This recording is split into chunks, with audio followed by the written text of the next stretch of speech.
Assalamualaikum warahmatullahi wabarakatuh. Saya Audi Joynaldi, nomor mahasiswa 25066563352. Saya akan membawakan kasus mengenai Harley Davidson. Harley Davidson ini adalah produsen sepeda motor ikonik asal Amerika yang didirikan pada tahun 1903 oleh William S. Harley dan Arthur Davidson. Perusahaan ini berpusat di Milwaukee, Wisconsin dan terkenal dengan produk sepeda motor, suku cadang, aksesori, dan pakaian bermerek. Hingga saat ini, Harley Davidson tetap menjadi salah satu produsen sepeda motor Amerika yang paling bertahan dengan jaringan dealer global yang luas.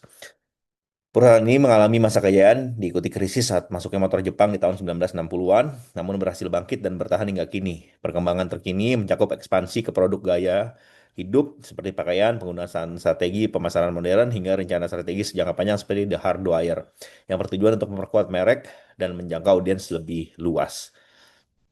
Didirikan pada tahun 1903, seperti disebutkan di atas. Tahun 1907, perusahaan resmi didirikan dengan Walter Davidson sebagai presiden dan Arthur Davidson sebagai sekretaris dan penjualan.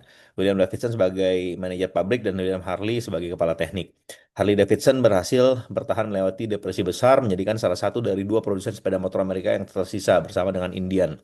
Produk awal menggunakan mesin satu silinder, namun pada 1911, Harley Davidson menunjukkan mesin V-twin pertamanya yang menjadi ciri khas motor mereka. Visinya adalah perusahaan internasional berorientasi pada tindakan, pemimpin, dan komitmennya untuk terus meningkatkan hubungan yang saling menguntungkan dengan para pemangku kepentingan, pelanggan, pemasok, karyawan, pemegang saham, pemerintah, dan masyarakat. Harley Davidson percaya bahwa kunci kesuksesan adalah menyeimbangkan kepentingan para pemangku kepentingan melalui pemberdayaan seluruh karyawan untuk berfokus pada kegiatan bernilai tambah. Misinya yang pertama membangun produk yang unik, menawarkan pengalaman berkendara, memperluas jangkauan merek, dan mendorong inovasi. Visi keberlanjutannya ini mereka ingin melestarikan, memperbarui kebebasan berkendara seperti yang dikatakan oleh CEO-nya sekarang, Matt Levatic. Tujuan keberlanjutan jangka panjangnya mengembangkan bisnis tanpa menambah dampak pada lingkungan. Pabrik disatukan dengan kantor, sepeda motor yang digunakan, bahan pada produk dan pemasok. Lalu tata kelola perusahaan, direksi dan manajemen perusahaan menerapkan praktik tata kelola perusahaan yang selaras dengan posisi kepemimpinan yang di industri yang digeluti. Independensi direksi, independensi komite, struktur komite, dan juga ada struktur direksinya. Produk dan distribusi, produk utama meliputi sepeda motor, suku cadang, aksesori, pakaian, dan barang dagangan umum lainnya. Didistribusikan melalui jaringan dealer independen seluruh dunia seperti di Amerika Serikat, Eropa, Jepang, Kanada, Australia, dan negara lainnya. Fitur ikonik sepeda motor yang kenal karena desain yang ikonis yang telah berkembang selama bertahun-tahun. Sejak 1913, mayoritas motornya menggunakan konfigurasi mesin V-twin yang memberikan tenaga besar. Manajemen operasional perusahaan, Harley Davidson memastikan perusahaan mempertahankan aktivitas bisnis yang efektif dan efisien untuk mendukung ketahanan dan daya saing. Para manajer Harley Davidson harus menentukan pilihan terbaik untuk 10 area keputusan strategis manajemen operasi. Ke-10 keputusan ini mencakup area bisnis utama yang melibatkan pendekatan manajemen operasi yang tepat. Untuk mengoptimalkan produktivitas lainnya, Harley Davidson terus mengembangkan praktik manajemen operasi agar sesuai dengan kebutuhan bisnis yang terus berkembang. Misalnya desain motor diuji secara berkala untuk memastikan kepuasan pelanggan terhadap harapan dan persyaratan peraturan.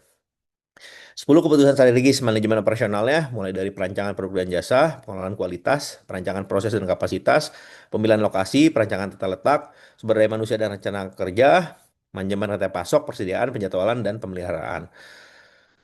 Ini penjelasan keputusan strategis oleh Harley Davidson, mulai perancangan produk Harley Davidson ini didasarkan pada strategi jangka panjang yang berfokus pada perluasan merek melalui produk yang menarik dan unik seperti motor bertenaga listrik dan sepeda motor yang lebih ringan. Harley Davidson mengelola kualitas produk dan pelayanannya melalui kombinasi kontrol kualitas yang ketat dalam produksi, manajemen rantai pasokan yang efisien, dan fokus mendalam pada pengalaman serta loyalitas. Perancangan proses Harley Davidson berfokus pada otomisasi maksimum dan juga melalui just in time JIT dan pull system untuk mengurangi pemborosan. Pemilihan lokasi Harley Davidson di Indonesia didasarkan pada strategis dan ikonik seperti yang terjadi pada dealer baru di Simisma Indomobil Jakarta. Lokasi ini dipilih untuk mendekatkan diri dengan konsumen dan mempermudah jangkauan pelayanan serta untuk berfungsi sebagai markas komunitas. Lalu penjelasan keputusan strategis oleh Harley Davidson. Harley Davidson mengelola sumber daya manusia dengan fokus dan pengembangan karyawan serta kesehatan dan keselamatan. Manajemen rata pasar Harley Davidson berfokus pada peningkatan efisiensi dan kualitas produk melalui strategi seperti penggunaan site sistem inventaris just in time, penerapan sistem tarik, memproduksi sesuai permintaan, dan kebijakan peragaman pasokan, pemasok. Manajemen persediaan pasok Harley Davidson mengandalkan strategi JIT dan sistem tarik untuk memproduksi barang hanya sesuai kebutuhan, mengurangi biaya penyimpanan, dan meningkatkan efisiensi. Mereka juga fokus pada pengembangan hubungan erat dengan pemasok dan memastikan kualitas dengan mewajibkan pemasok memenuhi standar tertentu. Keputusan strategis selalu melibatkan kualitas tinggi dan teknologi baru. Proses produksi yang optimal merupakan tujuan dalam area keputusan ini. Di Harley Davidson, manajer operasi mengoptimalisasikan proses untuk efisiensi maksimum dalam memproduksi sepeda motor dan produk terkait. Selain itu, fasilitas produksi perusahaan menjawab permintaan dan pertimbangan biaya di pasar global. Sebagian besar dealer resmi Harley Davidson berlokasi di pusat kota. Banyak dari dealer ini terlibat dalam menentukan lokasi dealer. Dengan demikian, manajemen operasi Harley Davidson menangani area keputusan strategis ini melalui pengambilan keputusan yang sebagian terdesentralisasi untuk lokasi dealer.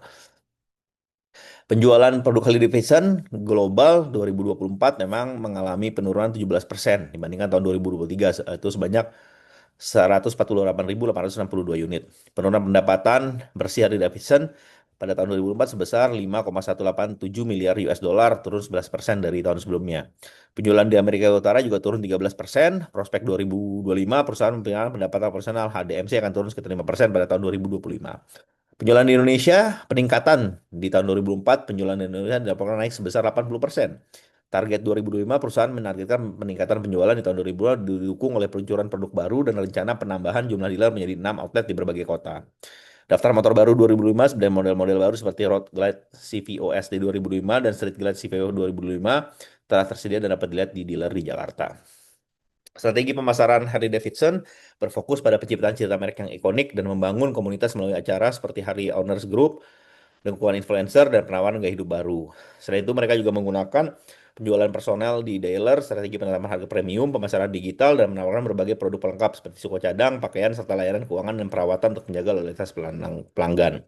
Penetapan harga menggunakan strategi harga premium dengan menjual produk pada rentang harga yang relatif tinggi, mencerminkan kualitas dan nilai eksklusif merek. Pemasaran digital dan influencer bersama dengan influencer seperti Jason Momoa untuk menjangkau audiens yang lebih beragam dan meningkatkan kesadaran merek di kalangan demografi baru.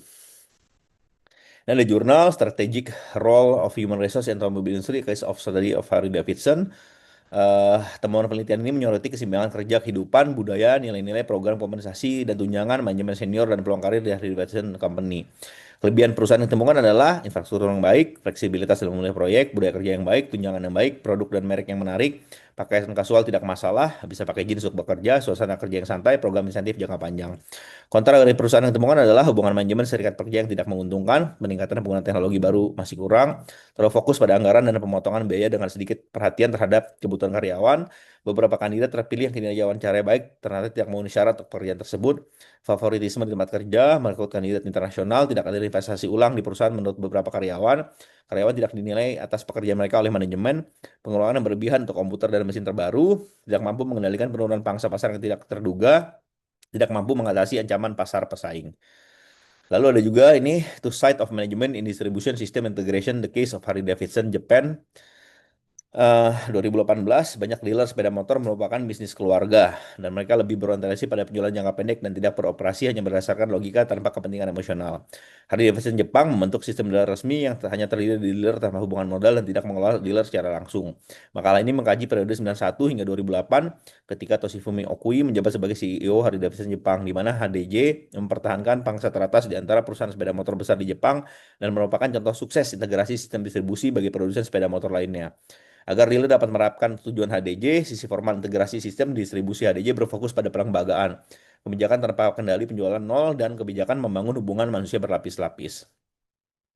Demikian yang bisa kami sampaikan dari kasus pemasaran, manajemen operasi Harley Davidson secara global dan juga di Indonesia. Lebih kurang mohon maaf. Assalamualaikum warahmatullahi wabarakatuh.